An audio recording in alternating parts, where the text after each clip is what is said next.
안녕하세요. 저 혹시 이 발표 자료가 화면이 보이시는지요? 네, 잘 보입니다. 아 네. 아, 네네. 발표 자료만 보이고 있는 거 맞을까요? 네, 네. 지금 PPT 화면 그대로 보이고 있어요. 아 PPT 화면 그대로요? 아 알려 네, 주셔서 감사합니다. 네. 네. 이 화면 보시기 편하실까요? 이 정도면? 잠깐만요. 나중에 F5 버튼 눌러서 좀 더 크게 확대하면 좋을 것 같습니다. 아 네네. 제가 지금 이 회사 노트북인데 이걸로 쓰는데 익숙하지가 않아서 네. 네. 잠깐만요. 왜 안 되지? 나중에 F5 버튼 누르면은 전체 화면으로 아마 전환될 거예요. F5 요? 네. 아. 그 컴퓨터 키보드에 보면 F5라고 적혀 있는 그, 네네. 그거 누르고 있는데 근데 됐나요? 저는 안 보여서 네. 어 아이고 불편을 드려 죄송합니다. 아니면은 화면 맨 그 오른쪽 네. 하단에 보시면 뭐 플러스 마이너스 보이시죠? 화면 오른쪽 하단에요. 70%랑 뭐 플러스 네. 마이너스 적혀 있는 부분. 아 그게 지금 네. 네네네. 이걸 키워 볼게요. 예. 네. 아니 어 마이너스 바로 왼쪽에 있는 그 그림 네네. 눌러 보시겠어요? 마이너스 바로 왼쪽에 있는 아이콘이요. 예, 그거 맞아요. 예. 네, 그거 안녕하세요. 아 안녕하세요. 네 예, 교수님. 예, 예. 아, 네. 제가 조금 좀 늦었네요. 예, 예. 예. 예 기다려 주셔서 감사합니다. 저 네. 최선우 쪽에 계세요? 최선우 쪽이요? 네, 아, 교수님. 녹화시켜야 되는데. 아, 네, 최주교. 녹화하고 있습니다. 아, 그럼 녹화 좀 시작해줘요. 아, 여러분 반갑습니다. 저기 오늘 그 북극 그 항로법 제4회 저 연구회 때 시간인데 오늘 서현정 어, 변호사님, 폴라리스 shipping의 부장님이신데 그 용선 계약 관련해 가지고 좀 보겠습니다. 아마 일반인들은 조금 내용이 이제 생소할 수가 있는데 어, 그래도 이제 반드시 필요한 부분이라고 생각이 들고요. 폴라리스 북극이지 않습니까? 회사 이름이 이미 네. 북극과 밀접히 또 연결돼 가지고 네. 이 폴라리스 shipping에서 오랫동안 이 북극 항로 개척을 위해서 그 노력을 해왔고 상당히 그 노하우가 축적이 된 회사로 그렇게 알고 있습니다. 자, 그러면 저 서현정 네. 변호사님 좀 네. 발표 좀 해주시고요. 뭐 저도 좀 몇 가지 그 토의할 사항을 올려두긴 했었는데요. 좀 부탁드리겠습니다. 예 교수님 그러면 발표 시작하겠습니다. 네. 제가 예, 예. 교수님께서 칼럼에 쓰신 사항도 또 용선 계약 관련해서 잘 참조를 했습니다. 네. 제가 발표할 내용은 네 북극 항로와 관련한 용선 계약 조항에서 이제 어 좀 중요한 것들을 검토하는 것인데요. 네, 일반 용선 계약서와 비교할 때 이제 수정 또는 주의할 조항을 중심으로 검토를 해 봤습니다. 네. 목차부터 간단히 정말 간단히 말씀드리면 이제 크게 두 개로 나눴는데 검토 배경을 조항에 앞서 쓰지 않을 수 없었어요. 왜냐하면 이게 북극 항로 중에도 저희가 지금 초점을 맞추고 있는 부분은 뭐 러시아 위쪽으로 지나가는 북동 항로 부분이고 네, 거기에 대해서는 저희가 또 고려할 점들이 뭐 여러 가지가 있기 때문에 네, 그런 내용들을 좀 넣었습니다. 네, 그리고 용선 계약 조항 검토에서 특히 이제 선행적으로 이해가 필요한 내용을 중심으로 기재를 했고요. 네, 지난 시간들에 나왔던 그런 내용이 조금 요약되어 겹쳐서 들어간 부분이 있을 수 있으니까 이해를 해주세요. 기억력이 너무 좋으신 분들은 이 부분에 있어서 중복이야 이럴 수 있는데 오늘의 용선 계약 구체적인 검토를 들어가기 전에 필요한 배경이어서 말씀드리겠고요. 그리고 네, 그다음에는 조항 바이 조항의 그 구체적인 조항 검토 부분으로 들어가도록 하겠습니다. 네. 검토 배경 을 먼저 이렇게 말씀드리면은요. 네. 저희는 북극 항로 중에 네, 러시아 위쪽으로 통과하는 그 북동 항로 위주로 검토를 해볼 예정이고요. 그리고 러시아에 대해서는 사실 이렇게 미국과 EU의 오류 같은 게 떴어요. 그래서 한번 확인해 네. 무슨 혹시 불편하신 점 있으신가요? 그대로 진행을 예, 할게요. 혹시 말씀하세요. 예. 예, 예, 알겠습니다. 네, 네.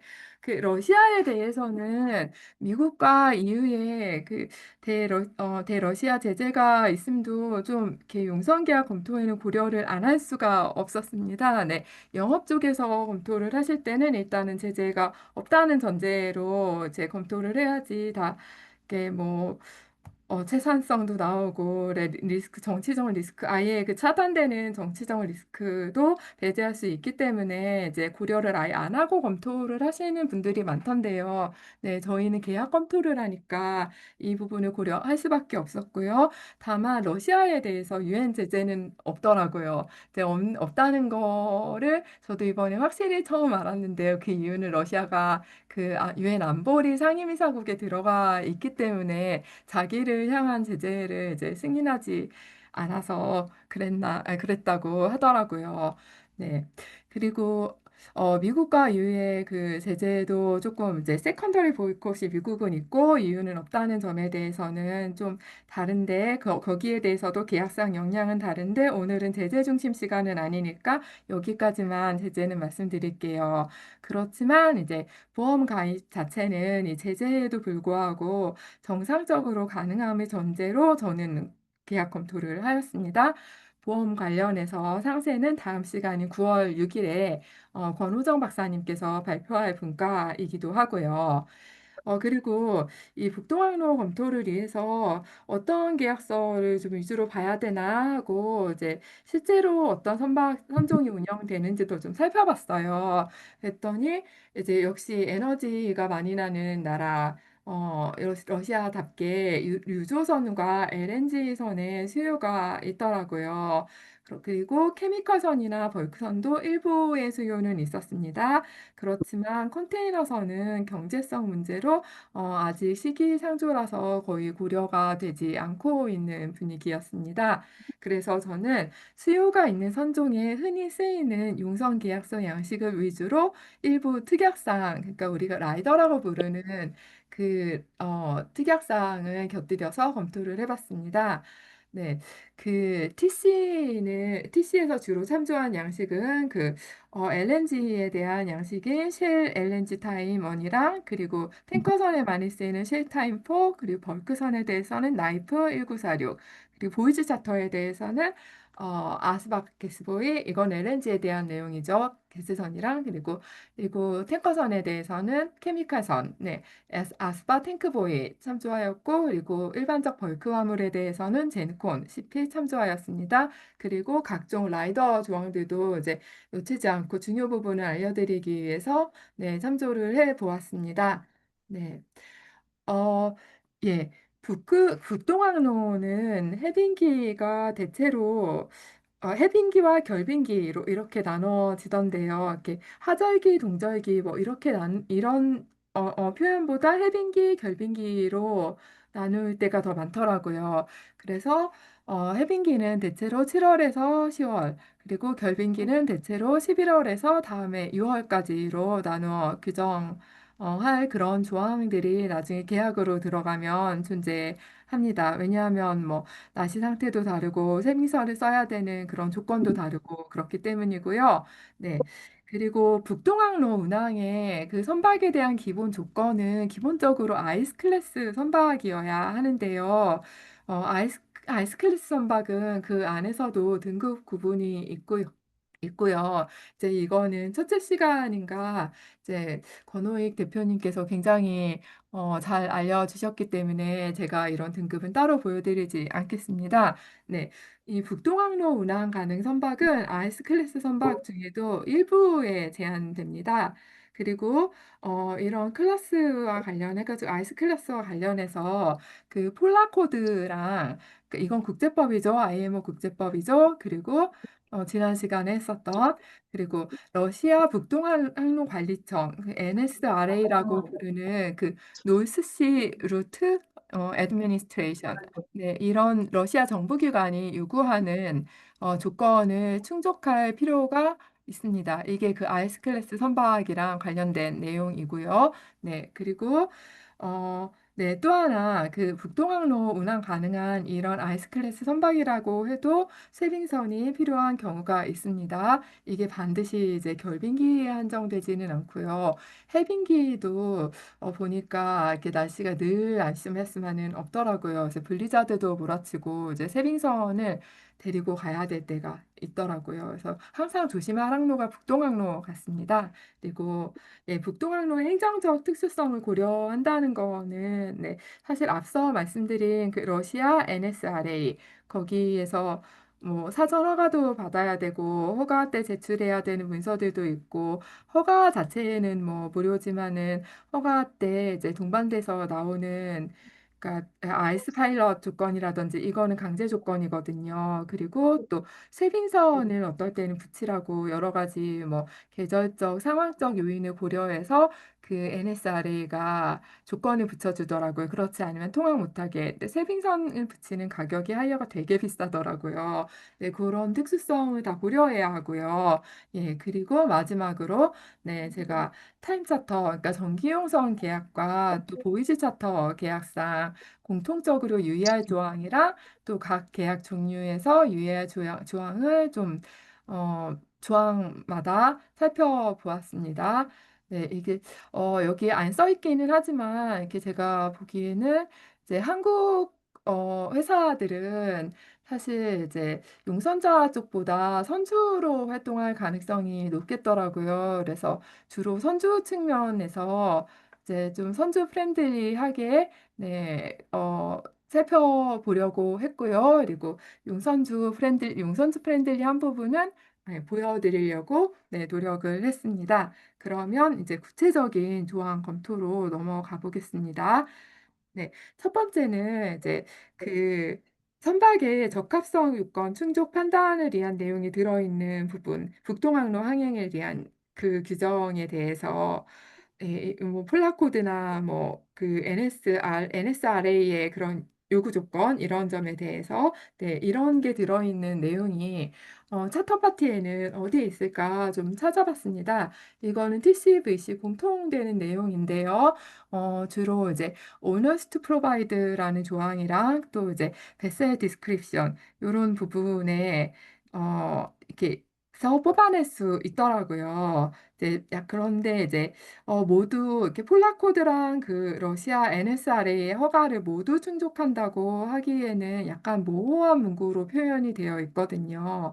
그래서 아래에는 이제 제가 주로 쉘 LNG 타임에서 많이 뽑아왔는데요. 이제 거의 뭐 다른 CP에서도 대동소이한 공통 조항들은 다른 CP에서도 문구가 살짝씩 다르더라도 대동소이한 그런 조항들을 가져왔습니다.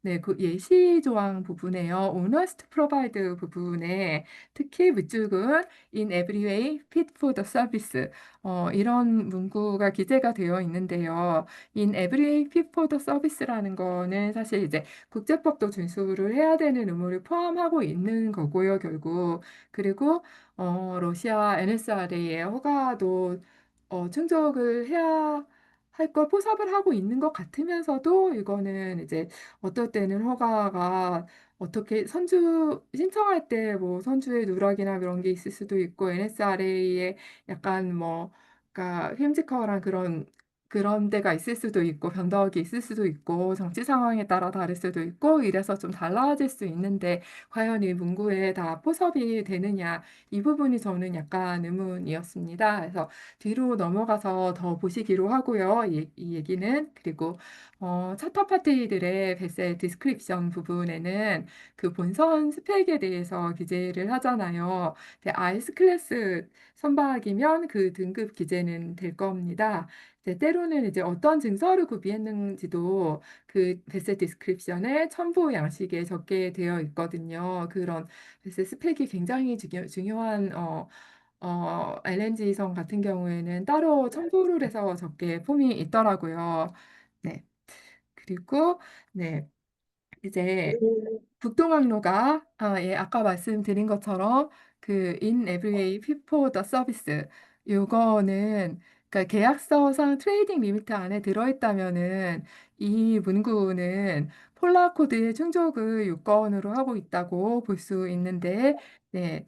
예, 아까 말씀드린 거 다시 이제 중복이지만 다만 NSRA 허가는 매 통항 전 신청해서 받는 것인데 이 허가를 득하지 못한 경우에는 선주의 본조 준수 또는 위반 여부를 판단하기에 좀 모호한 부분이 있거든요. 이게 선주 과실인지 좀 뭐 여러 가지 정치나 뭐 계절적 상황에 의한 불가항력에 해당되는 것인지 판단이 좀 어려울 것입니다. 그래서 이걸 해결하는 방법에 대해서 조금 모색을 해봤습니다.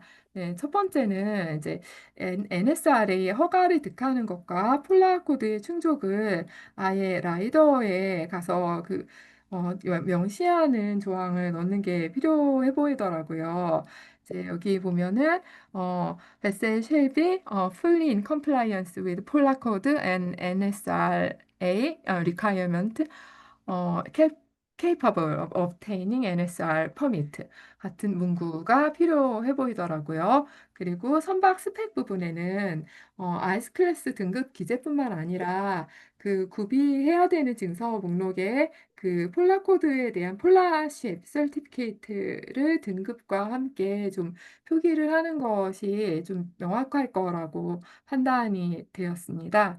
네, 이 부분은 여기까지고요. 그리고 다음 트레이딩 리미트와 그 IWL 우리가 사실 뭐 풀 네임은 인스티튜트 워런티 리미트죠. 네.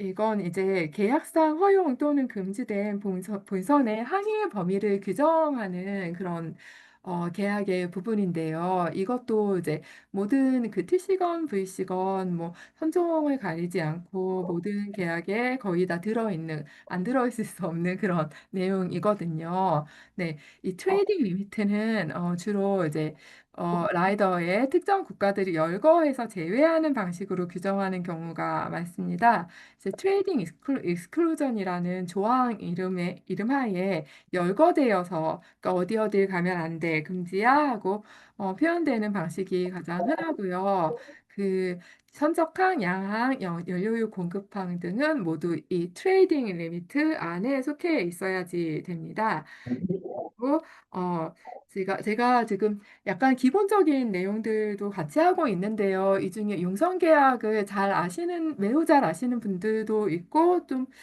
약간은 덜 아시는 분들도 있을 것 같아서 네, 이렇게 스코프가 다양하니까 내용을 좀 기본은 먼저 말씀을 드리고 하려고 하고 있습니다. 네, 그런 네. 예, 기조로 하고 있고요. 그리고 IWL에 대해서 말씀드리면 이건 영국 런던 보험자 협회가 설정한 항해 보증 경계선인데요. 주로 이제 이 경계선의 설정 기준은 빙해나 계절적 악천후 해역 등입니다. 그리고 뭐 그 이제 월별로 좀 이렇게 달라질 수도 있고요. 이 IWL은 네, 이건 지켜야 한다는 게 선체보험 약관에 들어갑니다. 특히 저희가 이 선체보험은 허렌머시너리 보험이라고 이야기하는 그 보험 약관에 들어갑니다. 네, IWL 밖으로 나가면 기본적으로 담보는 벗겨지거든요. 네, 보험자 면책이 되는 건데요. 이 담보를 다시 살리기 위해서는 네, 보험자의 동의와 그리고 추가 보험료 지급 조건으로 네, 담보가 다시 되는 것이 가능합니다. 네, 그 용선 계약서에는 항상 이 IWL 안에 사실은 항의해야 된다는 게 always within IWL이라고 표현이 되는데요. 그런데 여기에 있어서도 이제 뭐 추가로 보험 담보를 하면은 나갈 수 있다, IWL 밖을 항의할 수 있다는 그런 조건도 네, 들어갑니다. 네, 제가 여기 가져오지는 않았지만요. 네, 그리고 네, 러시아 북극해는 기본적으로 거의 다 IWL 위반 지역입니다. 북동항로 운항은 그래서 항상 그 이 지역을 지나가야 하잖아요. 네, 그래서 이와 관련한 조항에는 어떤 선종의 용선 계약이냐에 따라 계절적 제한을 두는 게 바람직할 것으로 보입니다. 그 이유는 내려가면 좀 아실 수 있는데요. 특히 결빙기에 그 아이스 클래스 중에 등급이 굉장히 높은 아크 7급, 아크가 9급까지 있더라고요. 근데 7이면 되게 높은 급이잖아요. 얘는 보통은 쉐빙선 없이 항해할 수가 있더라고요. 결빙기에도. 근데 아닐 때도 있지만 예외적인 경우에. 그런데 네, 결빙기에는 이 아크 7급의 LNG선과 유조선의 경우는 북극 유전 또는 이제 사베탕, 여기는 LNG가 나는 곳이고요. 네. 여기서 선적한 화물을 가까운 무르마스크에 가서 여기서부터는 이제 해빙 항로가 시작되니까요. 그런데 무르마스크는 이제 그 선적항들에서 동쪽으로 오는 게 동쪽으로 와야 아시아 쪽으로 오잖아요. 근데 아시아 쪽이 아닌 유럽 방향, 서쪽 방향으로 가서 무르마스크는 거기에 위치합니다. 네, 쉐빙 기능이 없는 그런 다른 선박들에 환적하는 식으로 셔틀 운항이 가능하거든요. 이제 이런 LNG선과 유조선의 그런 경우에는 그런데 이제 이건 경제성이 있어야 가능한 경우고요. 이제 벌크선과 케미컬선은 결빙기에까지 이런 환적을 할 시력이 크지는 않아서 그냥 수에즈 운하를 통과하는 방식의 일반적인 운항이 필요하던데요. 이렇게 되면은 러시아를 그 해빙기 동안 운항했던 이 선박들이 그러니까 뭐 제재 대상이 아닌 그런 화물들을 싣고 제재 대상이 아닌 그런 거래처와 거래를 했다면은 상관이 없겠지만 그렇지 않은 경우에 대러시아 제재에서 자유롭지만은 못할 수가 있어서 이제 우려점이 있는 선박들은 그 용선 계약서의 트레이딩 리미트에서 미국을 제외하는 등 각종 장치가 필요할 수도 있습니다. 네, 그 미국이 또 이제 세컨더리 보이콧도 있잖아요. 근데 반드시 세컨더리 보이콧 대상에 해당하지 않더라도 또 러시아의 화물을 당장 그 제재 대상의 화물을 선적하거나 이런 선박이 아니더라도 이제 과거의 이력을 다 살펴가지고 입항을 금지하거나 입항했을 때에 억류시켜버리거나 뭐 벌금을 내야 되거나 이런 장치들이 되게 있더라고요. 그래서 선주 입장에서는 좀 아예 트레이딩 리미트에서 미국을 제외하는 그런 방법을 써버릴 수도 있다는, 그게 안전하겠다는 생각이 들었습니다. 물론 이렇게 되면 약간 케미컬선 같은 경우에는 용선료가 낮아질 수도 있겠지만, 막 아이스클래스 선박은 더 비싸기도 하고, 네, 그런데 이런 경제성 부분은 제가 오늘 검토할 영역은 아닌 것 같아서 이 부분을 스킵을 하고 그냥 계약적인 부분만 네, 말씀을 드리는 것입니다. 네. 네. 그 다음 페이지로 넘어가겠습니다. 네, 여기는 이제 RWL 위반에 대해서는 아까 추가 보험료를 말씀드렸잖아요. 원래는 담보가 안 되는 구역인데 담보를 확장하려면 보험자랑 상의를 해서 추가 보험료를 납부를 해야 되고요. 네, 이는 용선자의 항로 지정으로 인해서 나오는 비용이므로 용선자 부담으로 규정하는 것이 필요하고 또 적절하다고 사료됩니다. 네. IWL 위반 구역, 오타가 있어 죄송합니다. 네, 이 위반 구역이라 해도 또 P&I 보험에서는 추가 보험료를 요구하지는 않고요. 네, 그냥 통항을 할 수 있게 되어 있습니다.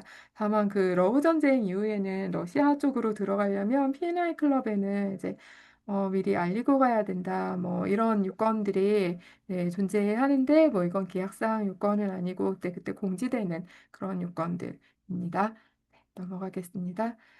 이제 안전항 이슈로 들어왔습니다. 안전항은 이제 세이프 폴트 규정이라고 하는데 이제 어떤 CP에는 또 세이프 벌스 등등으로만 들어있고 포트가 안 들어있는 CP도 있더라고요. 포트로 들어가야지 가장 크게 포섭이 되기는 하는데 그래서 가장 선주 입장에서 좋긴 한데 네, 이 안전항 아무튼 네, 내용으로 들어가겠습니다. 네, 용선 계약상 규정에 의해서 용선자는 선주에게 안전항을 지정해줄 계약상 의무를 부담합니다. 이건 TC나 그 보이즈 차터나 마찬가지고요. 그리고 예, 여기서 이제 의무의 정도가 약간 달라질 수는 있는데 거기까지 오늘은 구체적으로 말씀을 드리지는 않겠고요. 네, 이 안전항에 대한 영국의 오래된 판례가 있는데요. 그 안전항의 정의에 대한 내용입니다. 선박이 정상적이고 안전한 항해술로 접근, 체류, 출항할 수 있어야 하고 선박과 승무원이 비정상적 위험에 노출되지 않아야 하는 게 네, 그 판례가 설치한 네, 안전항의 요건입니다. 그런데 이제 북동항로에는 안전항이 아니라고 판단될 수 있는 항구들도 존재합니다. 안전항은 이렇게 늘 고정적으로 어디를 안전항이다, 아니다라고 할 수 있는 게 아니라 이제 여러 요소를 감안해서 판단되는데요. 그 요소들은 계절적 요인, 뭐 흡수와 같은 항만의 물리적 요인, 그리고 뭐 정치적 위험 여러 가지 요소를 다 고려를 해서 판단됩니다. 뭐 그 배와 맞는 스펙인지 아까 흡수 같은 거는 배와 맞아야 되잖아요. 네, 이런 것까지 다 고려가 되는 것이고요. 네, 그리고 안전항 지정이 이 부분이 좀 중요한데요. 예, 용선자의 워런티로 되어 있는 용선 계약서도 있지만 듀 딜리전스만 지키면 되는 형식으로 기재된 용선 계약서도 또 많습니다. 그래서 이건 위반으로 인한 귀책이 누구에게 돌아갈 거냐의 문제인데요. 만약에 용선자의 워런티 사항으로 되어 있으면 이제 선주에게는 더 좋거든요. 워런티는 이제 절대적 보증이고 어떤 용선자의 과실이 입증되지 않아도 무과실 책임으로 책임을 져야 되는 네, 거라서 네, 선주에게 훨씬 유리한 거고요. 네, 듀딜리전스 사항으로만 들어가 있다면 그 용선자가 항만 그 항만에 입항하라고 선주에게 지정해주기 전에 합리적인 조사를 다 했다면은 네, 용선자의 책임은 면책이 되는 그런 어, 네, 그런 효과가 있습니다. 네, 그래서 이거는 무과실 책임이 아니라 듀딜리전스인 경우에는 듀딜리전스가 입증되기만 하면 과실 책임, 용선자는 과실이 있어야만 책임을 지게 되는 것입니다. 네, 따라서 이제 이 안전항 규정은 잘 보시고 네, 선주에게 유리하게 용선자의 워런티 사항으로 규정을 하시면 CP 내고할 때 좋을 것 같습니다. 네. 사실은 앞으로도 저희들이 작동하고 편안하게 연관 지으로 세상에 대한 시간을 내리시면은 나타난 다른 방향 순서대로 네, 왼쪽입니다. 계속 하겠습니다. 네, 선주 네, 입장에서 어떤 게 유리한지 방금 계속 강조를 드렸었고요. 또 예시 문구는 제가 이제 실 LNG 타임 원폼에서 가져왔었는데요. 그 중요한 부분들만 좀 밑줄을 그어놨습니다. 여기 LNG에서 보통 되게 화주가 갑이잖아요. 그러니까 역시 여기는 charterers shall use due diligence to ensure 셀프 푸트에 대해서 due diligence로 넣어놨지 워런티로 넣어놓지 않았습니다. 네, 그다음 밑줄이 as safe places 하고 괄호 안에 뭐 include 포트 벌스 뭐 이런 식으로 되게 여러 장소를 다 포함될 수 있게 해놨습니다. 그리고 마지막으로 이제 내려가 보시면은 와 이렇게까지 강조했어요. 워런트 안 되려고 charterers do not warrant the safety of any place 이렇게까지 네, LNG 폼에서는 강조를 하고 있더라고요. 그래서 이런 것들 수정할 수 있으면 선주 입장에서는 수정을 하시길 바랍니다. 네, 다음 주제로 넘어가겠습니다. 네, 이거는 이제 오파이어니까 TC 계약에만 있잖아요. 네, TC 계약에 해당하는 조항입니다. 일단 오파이어의 기본 개념은 선박의 사용이 중단되거나 감속된 경우 용선 계약서상 오파이어로 열거된 사유, 주로 이제 선주기책이랑 관련된 사유가 열거되어 있습니다만 계약서마다 조금씩 다릅니다. 네, 열거된 사유 또는 그와 유사한 사유에 해당할 경우에 해당 기간만큼 용선료의 지급 의무가 면제되도록 하는 조항입니다. 이 전체 기간만큼 이제 면제되도록 하고 있고요. 그러니까 하는 것도 있고요. 중단되면은 감속이 된 경우에는 이제 그 비율에 따라 가지고 용선료를 감액하는 그런 그 식으로 들어가 있기도 합니다. 예. 북동항로에서는 얼음으로 인한 대기 기간 또는 속력 감소 기간에 대해서 좀 오파이어의 예외에 포함시켜야 될 것으로 사료됩니다. 물론 그 그 대기, 얼음으로 인한 대기라든지 속력 감소가 선박의 결함, 선박이 그 아이스 클래스의 등급을 충분히 예를 들어서 이제 만족하는 그 등급 표시와 달리 만족하는 선박이 아니어서 얼음 다 못 뚫고 갔어요. 그러면은 그 대기 기간은 오프하이어가 될 수도 있는 거겠죠. 그리고 또 선박의 기대 고장으로 속력 감소가 됐다. 얼음이 아니라 뭐 이런 경우는 네, 이 예외 사항에서 제외가 되면서 결국 원칙으로 돌아가 오프하이어가 되는 식으로 네, 규정할 필요가 있습니다. 네, 음, 그리고 오파이어 조항은 이제 기본적인 오파이어 조항 말고도 이제 라이더에 가서 세부적으로 어떤 경우는 오파이어야 이런 경우들이 들어가는데 제가 아래 써놓은 NSRA 퍼미트 그러니까 항행허가 러시아 그 북극항로관리청의 네, 항행허가가 취득되지 못할 경우에 선주 과실의 경우는 오파이어에 포함됨이 합리적이라고 아무리 제가 선주 프렌들리하게 네, 하고 있더라도 이 경우는 좀 오파이어에 포함됨이 합리적이라고 생각되어서 네, 뒤에서 이 부분은 라이더의 별도의 조항으로 관리되어야 할 듯하고요. 이 부분은 후술하겠습니다. 네.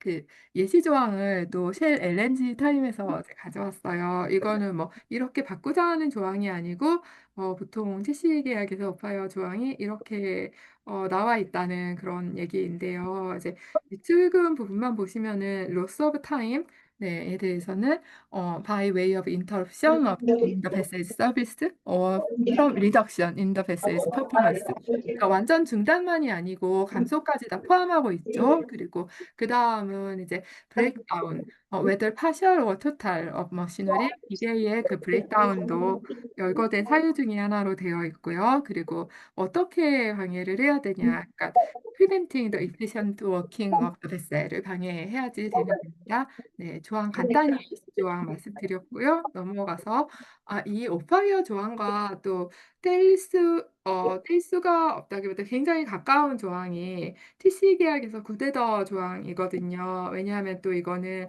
퍼포먼스 클레임이랑 관련이 있는 내용이고 또 이제 용선료를 감액하는 내용이기 때문에 네, 완전 뭐 이게 오파이어야는 아니지만 구대더 조항 그 기준이야는 아니지만 네, 구대더 조항을 또 말씀드려야 될 것 같습니다. 네, 이 조항은 기본적으로는 본선이 계약 시에 용선자에게 알린 선박 스펙 중에 선속과 연료 소비량에 맞게 항해를 네. 어, 네. 예, 감사합니다. 네. 네, 그렇게 항해했는지 측정하는 기준이 되는 날씨 상태입니다.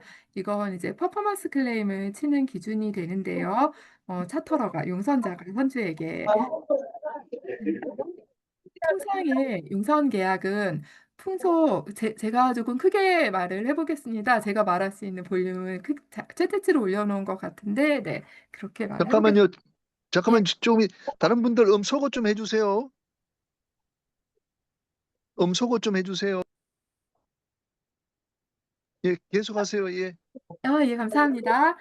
네, 그 통상의 용선 계약에서는 그 구데더의 기준으로 풍속 기준인 뷰포트 스케일 4 그리고 파랑 상태 더글러스 시스테이트 3 이하의 평온한 기상이 24시간 이상 지속되었을 때를 기준으로 선박의 퍼포먼스를 판단합니다. 네, 그런 참고로 이제 이거는 북동항로랑 관련되기보다 좀 중요해서 데려왔는데요. 그 용선 계약서에 노 애드버스 커런트 조건이 들어있는 계약서가 많은데요. 사실상 항해를 하면서 그 24시간 이 조건을 유지하기가 대단히 어렵습니다. 그래서 이 조건으로 인해서 구대더 퍼포먼스의 판단이 어려워서 클레임이 아예 불가능해지는 효과가 나타난 거를 제가 되게 많이 봤어요. 지금 무슨 디자인과 그런 판례로도 예, 이건 인정이 되고 있고요. 용선자로서는 이제 이 문구는 삭제해야 하고, 예, 선주로서는 이제 반드시 유지를 해야 할 그런 문구입니다. 네, 북동항로의 날씨는 이제 상대적으로 혹독해서 통상과 동일한 기준을 구대더로 적용하기에는 무리가 있습니다. 그 그래서 이제 뷰포트 스케일 4 더글라스 시스테이트 3 이하의 상태라 해도 눈보라나 결빙성 강설, 화이트아웃, 시정이 사라지는 그런 효과가 동반되는 경우도 있습니다. 이거는 결빙기뿐만이 아니라 헤딩기에도 가끔 발생하는 현상이거든요. 그래서 반드시 이제 구데타 조항에 예외 조건을 추가해 놓을 필요가 있습니다.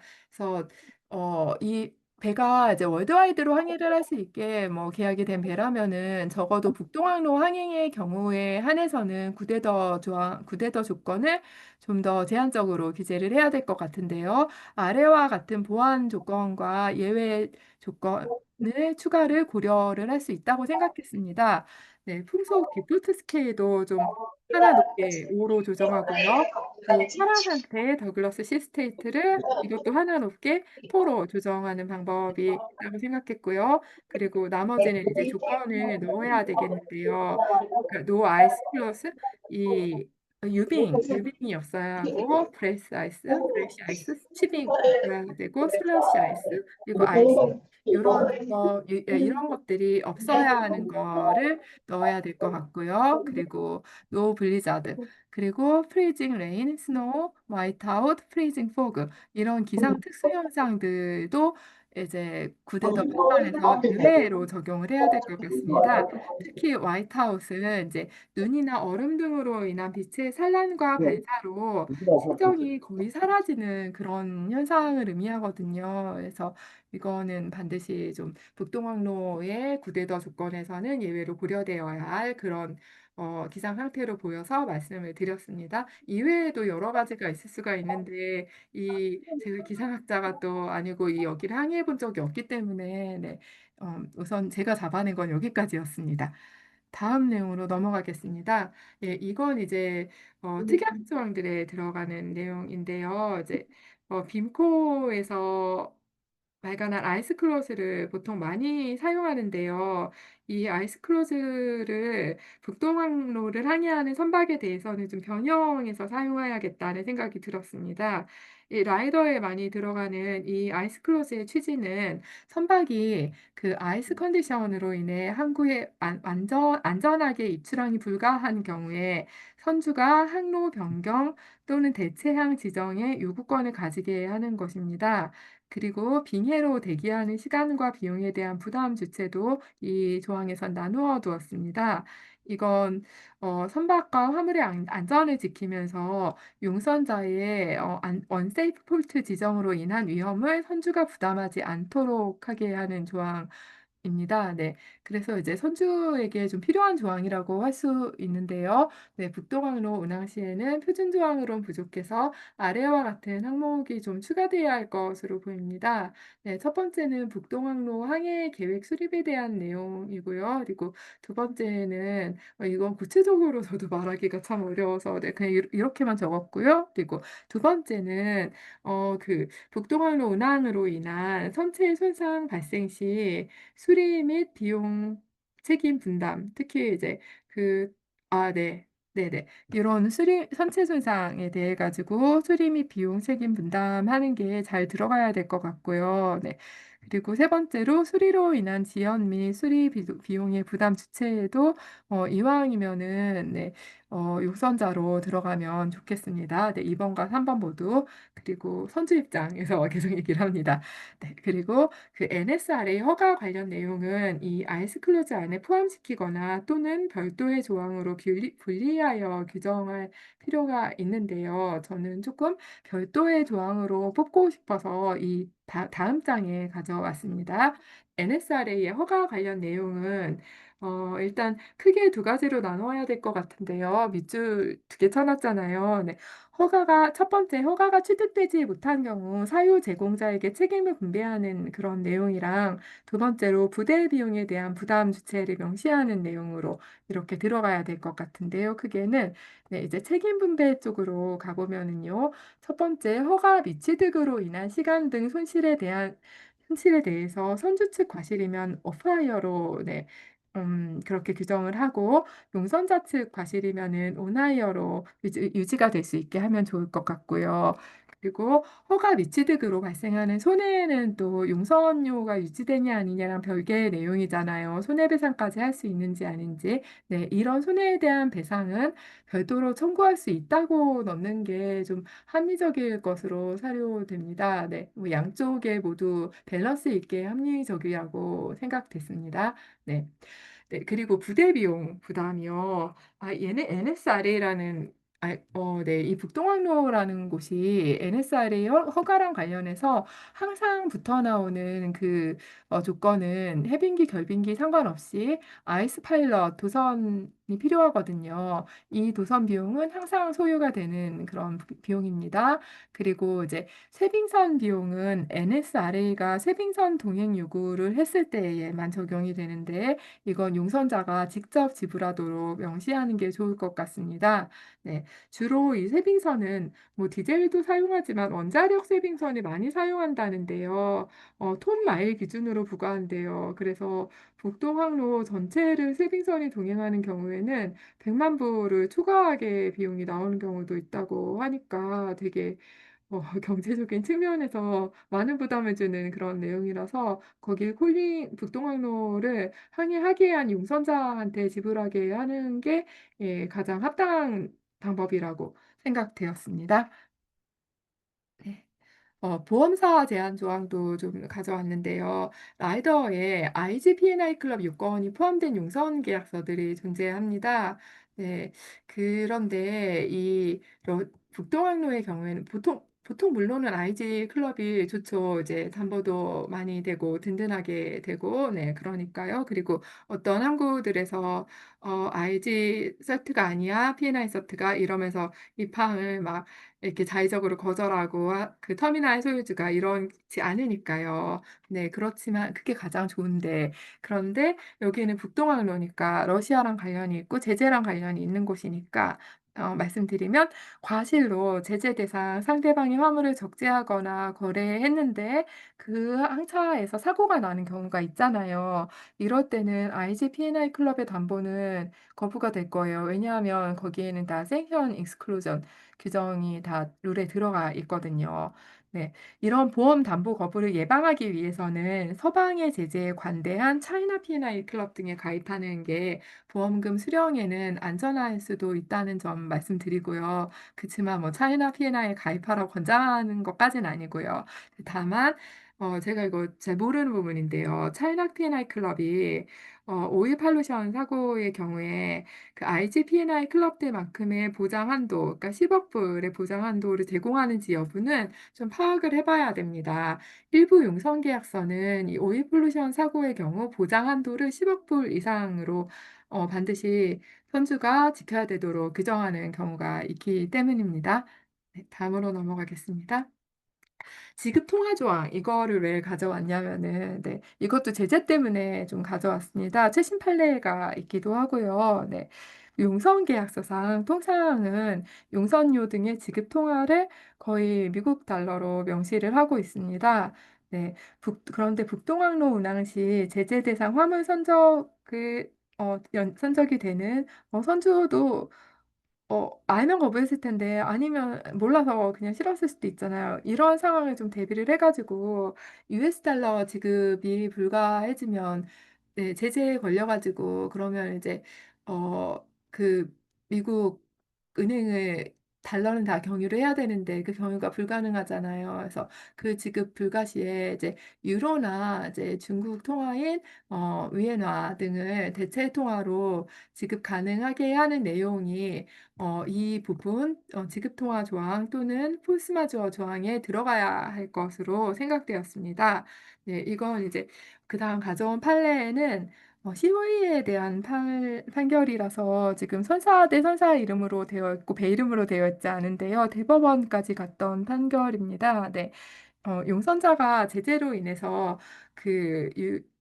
사실 이제 러시아에 제재받는 대상인 회사의 자회사였어요. 그러면 2분의 1 이상 소유권의 제재 대상이 가진 지분을 가진 회사는 또 그 같이 제재가 되거든요. 근데 용선자가 그런 회사였어요. 그래서 제재로 인해서 US 달러로 인한 지급을 선주에게 운임을 해주는 게 어려워지니까 이런 조건을 제시를 했었어요. 그러니까 유로로 자기네가 운임을 지급하되 US 달러로 환전시 환승 수익까지 보상할 것을 선주에게 제안을 했거든요. 근데 저희가 보기에는 되게 합리적이어 보이는 제안인데요. 근데 선주는 거절을 하고 그리고 COA의 선박의 투입을 일정 기간 거절을 해서 한 7개 항차인가 거절을 하고 그랬단 말이에요. 그래서 대체선이 또 투입되고 그랬었어요. 근데 용선 계약서에는 이러한 그러니까 USD 말고 다른 통화 허용 조항이 없었어요. 명문으로 전혀 없었어요. 이랬다는 이 조항의 부재를 이유로 영국 대법원에서는 선주가 승소를 했거든요. 이거는 이제 네, 사실 이제 포스마저 클로즈에 그 각국 정부의 규제라던가 그 통화 지급 불가로 인한 경우가 들어 있었고 이제 포스마저 클로즈에 대한 해석에 대한 판단이었어요. 원래 포스마저가 굉장히 엄격하게 딱 그 스퀘어리 폴스 위딘 그 문헌의 범위에 들어가는 범위에서만 인정되는 식으로 영국에서 판단이 되잖아요. 이것도 딱 그런 경우였는데요. 네. 그래서 USD 외에 타 통화의 허용 조항의 부재를 이유로 대법원에서는 선추가 승소하게 됐습니다. 네, 그리고 어, 네, 그다음 제재와 관련해 가지고 또 현실적으로는 이제 선주사 법인을 홍콩 등에 설립하고 홍콩 중국 입김이 점점 강해지고 중국 은행도 많이 있으니까요. 선주 요청 시에 그 홍콩 계좌를 통해 용선료나 운임을 지급받는 그런 조항을 대안으로 넣는 것을 고민을 해볼 수 있는데요. 이것 또한 완벽한 방법은 아니라고 생각이 됩니다. 왜냐하면 뭐 그러니까 서방의 제재는 다른 방법으로도 또 작용할 수 있고 또 돈을 못 빼오는 일이 있을 수도 있고 홍콩 계좌에서 돈을 빼오고 싶은데 그래서 완벽한 방법은 아니지만 그래도 그냥 그렇다고 이제 너무 오해하세요. 권장을 하는 건 절대 아니고 그냥 말씀드려봤습니다. 넘어가겠습니다. 네, 저희 포스마저 조항으로 넘어왔습니다. 네, 이 조항은 영미법의 기본 법리에는 없는 내용이라서 계약서의 명문으로 있어야 딱 그 명문의 조항 안에서만 작동하는 그런 조항입니다. 네, 한국법은 이에 비해서 뭐 이행 불능이라는 법리가 있어가지고 네, 이행 불능 맞나? 네, 그래서 네, 훨씬 이제 좀 쉬워지는데요. 이제 좀 더 플렉서블하고 쉬워지는데 영미법으로 가면 이 포스마저 조항이 반드시 들어있어야 되고 조항의 문헌 안에서 판단이 되니까 굉장히 조항을 잘 디자인을 해야 되겠습니다.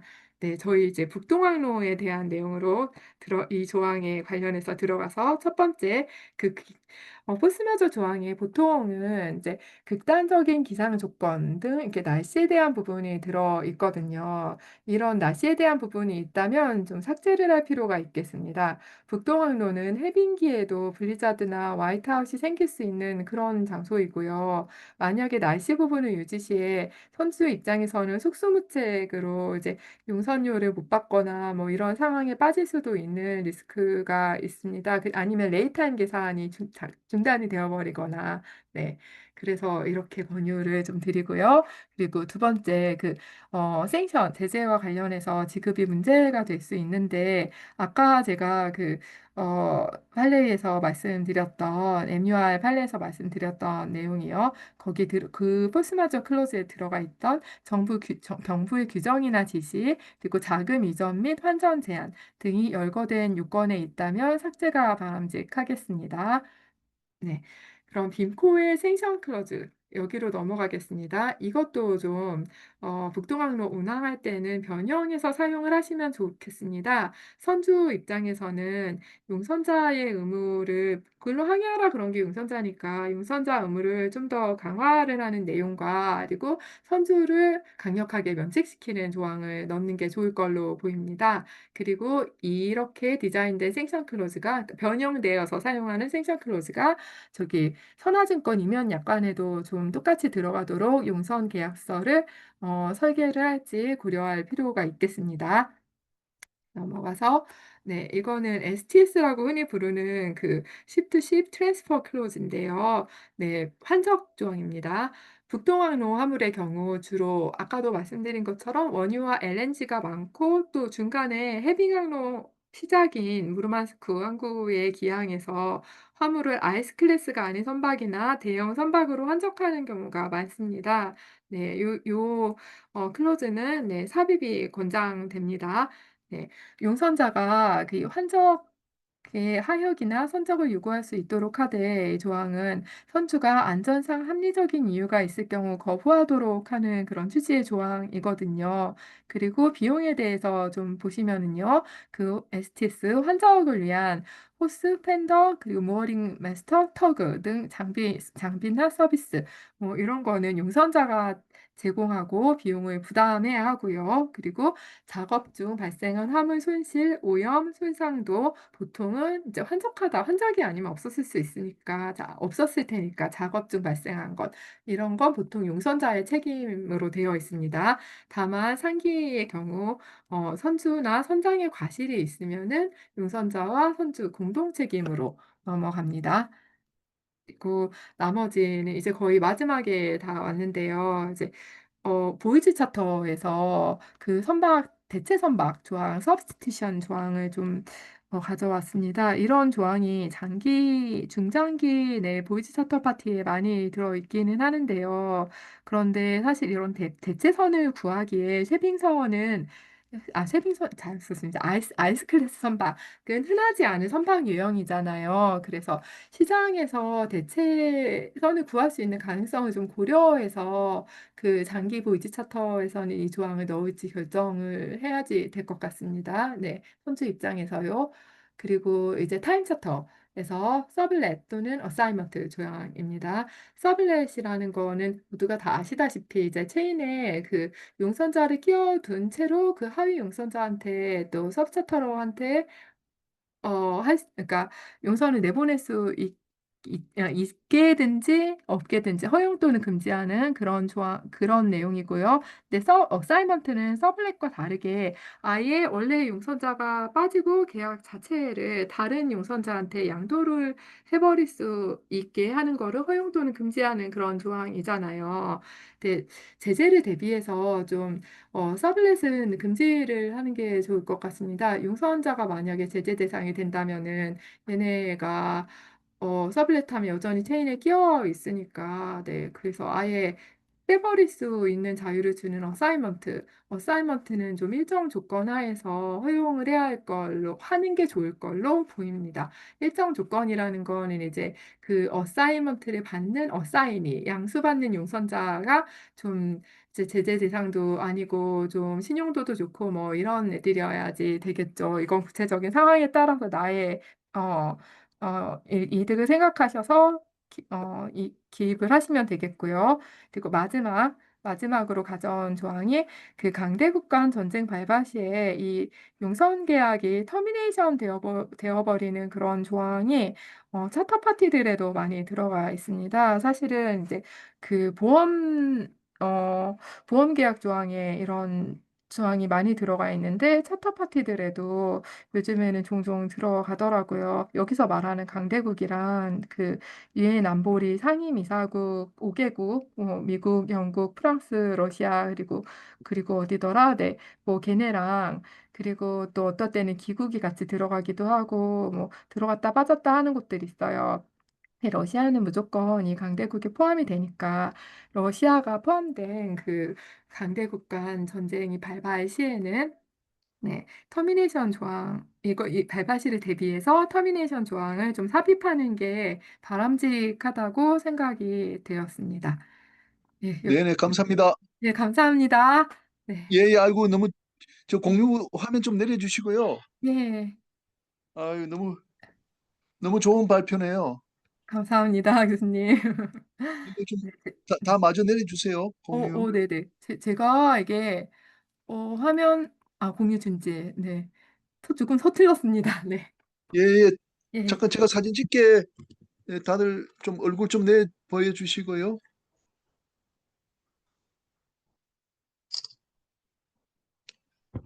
아유, 제가 생각했던 것보다도 너무 자세하게 해주셔가지고 이건 이제 제가 보기에는 변호사 사무실에 부탁하면은 변호사비 뭐 한 1,000만 원 정도 받을 정도로 우리 저 서현정 변호사님께서 자세하게 그렇게 해주셨어요. 아마 세계적으로 이런 그 북극 항로 다닐 때 전기용선 계약이 어떻게 추가돼야 된다, 변형돼야 된다는 걸 처음으로 하시지 않나 싶은데 굉장히 그 값어치 있는 그 발표를 해주셨습니다.